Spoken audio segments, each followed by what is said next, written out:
Welcome to the next edition of Mind Your Own Business.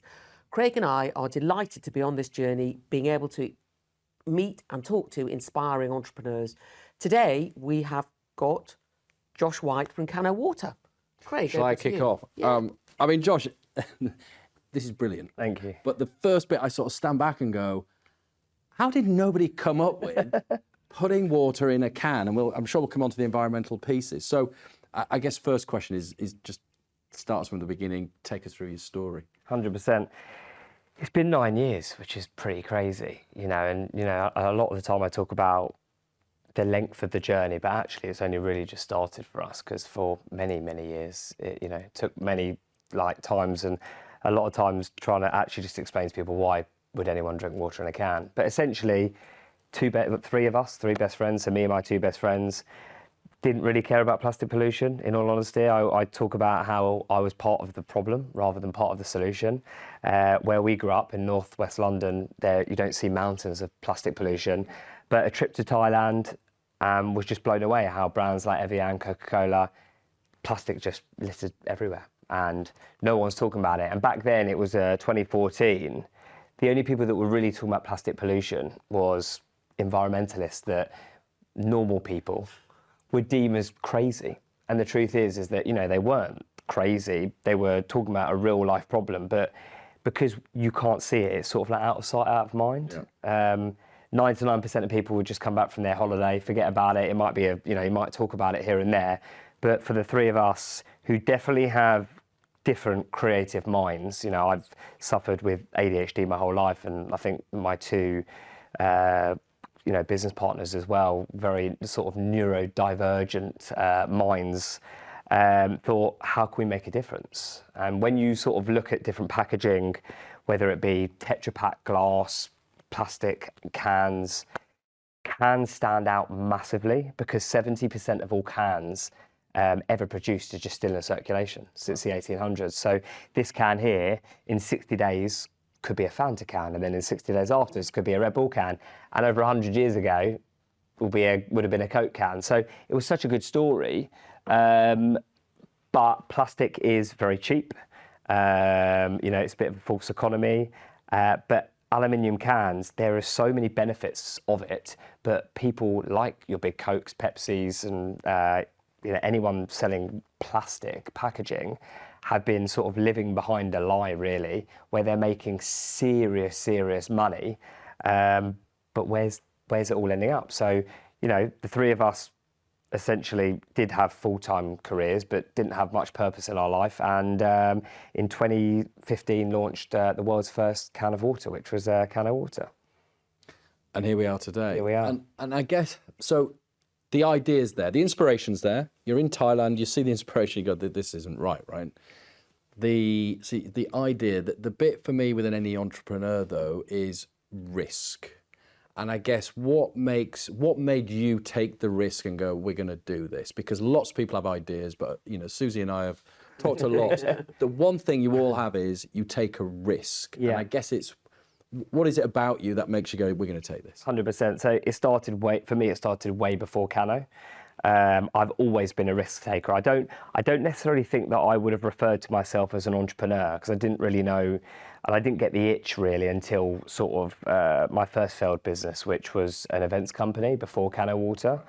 And I think the failure, but also getting the itch of working for myself and taking risks, is something that once you do it, it's like an excitement, it's a buzz. But I've been, I would say, different my whole life. You know, if anyone went down the conventional route, I always went down a different route, always. You know, I'm a DJ, I've been DJing since I was 11 years old. Everyone I knew, you know, came out of school and, you know, went into like those conventional careers. Whereas I wanted to be a DJ, I was obsessed with art, I loved creativity and culture. You know, if everyone went down that route, I went down a different route, and people always thought I was a bit strange for it. And I just had a vision in my mind, and that's where a lot of like my creativity comes from. And how did you take it from the idea to this? Because you built a bloody good brand, okay? 50 million cans, right? Over 50 million? Actually, it was, yeah. We're now at around nearly 65 million cans. That is a lot of disruption. I mean, you're talking about disruption. That's 65 million disruptions. And do you know what? The answer to that question, I think that is the thing that most entrepreneurs that reach out to me, that's the thing that they find hard, is that how do you get, and a lot of entrepreneurs, they just want to get from like A to Z very, very quickly. And actually, it's small steps. And I think that for us, you know, especially any entrepreneur, they want to rush. They want to, and I think that we even thought, oh my God, we started this business, we're going to sell millions and millions of cans to everyone. Everyone's going to want this product. And the truth is that was not the story here. It was the complete opposite. And the truth is, it was just as bootleg as can be. And I was very much funding it with my DJ money right at the beginning, like trademark. And in order to get any product in a can, a filled end product, you need to print a minimum order quantity of 150,000. Is that right? So we needed 150,000 of still and 150,000 of sparkling. And you're probably looking about like 60, 70,000 pounds. So like we didn't have anything near to that. So we basically came up with the idea of, let's create a fake brand on a brochure that looks so incredible that like, that's basically how, you know, and get committed orders and get to a point where no one can sort of turn us down, whether it be through investment or, you know, whoever we go to. So that's what we did. You had the orders before. That's what, yeah, exactly. That's what we needed because we didn't have the money. Yeah. So it's like that chicken and egg, which is basically has been our experience throughout the whole business. It's like chicken and egg. How do you get this before this? And this was the first thing. So, you know, my business partner, Perry, who is one of the best designers I've ever met in my life, we would basically, after work, every single day, meet each other and basically come up with like a brochure and a brand that didn't exist. And we reached out to our can manufacturer because no one in the world would put water in a can. There was only one person that would take that risk. And like, it is all risk. It's all risk taking. And it was a facility in Austria who basically said, yeah, we'll do it. We'll take the risk. And we said, well, can you send us any prototypes? And they were like, no, we need a minimum of 150,000 as well. That's on filling the actual product, getting the water into it. So at this point, we'd never tasted what water in a can tasted like. And fingers crossed. Fingers crossed. It literally was. I mean, like, I had me and my other colleague Ariel, like, we had the first can on the line. It was petrifying. And there is 1,000 reasons not to put water in a can. I think that's the answer to why has no one done this before. Is it going to taste metallic? You can't see the product like you can see, you know, water in a can. Is it? You know, you can't reseal the product and all of these things. And we very much gave it this effort approach of like, it doesn't matter how many hurdles there are, we're going to make this happen. And that's where this resilience, this naivety comes into place. But essentially, we'd meet after work every day. Our can manufacturer sent us 500 silver cans, which had a flavoured product in. And what we did is we spray painted the can. It was like a conveyor belt. One of us spray painted the can, another one sort of wrapped it with a vinyl, and we basically just created this fake product that didn't exist. And we turn up to meetings with a fake brochure and this product that was like, yeah, here's our can of water. By the way, don't taste it because it hasn't got water in. And we sent an email to Selfridges and London Fashion Week because we always visualize this as quite a premium brand. And within 6 weeks, both of them got back in touch with us and said, like, it was quite weird. Selfridges were like, you need to come in ASAP. And the buyer basically turned around and said, have you got any inside information? Because 6 weeks ago I was at Harrods, I've come in, Selfridges have given me the task to make Selfridges the first retailer in the world to remove all plastic off of their shelves. Right. If you had emailed a year before, you would have been too early. And if you had emailed a year later, you would have been too late. You emailed me the week of. This is divine intervention. Like, this is it. Like, this meant to be. And we want Cano Water to be the leading product in Project Ocean, which is launching next year. And yeah, that was like the beginning. And London Fashion Week wanted us to be the main product for 2016 London Fashion Week. And at this point, we were like, great. We had no money, no investment, no water.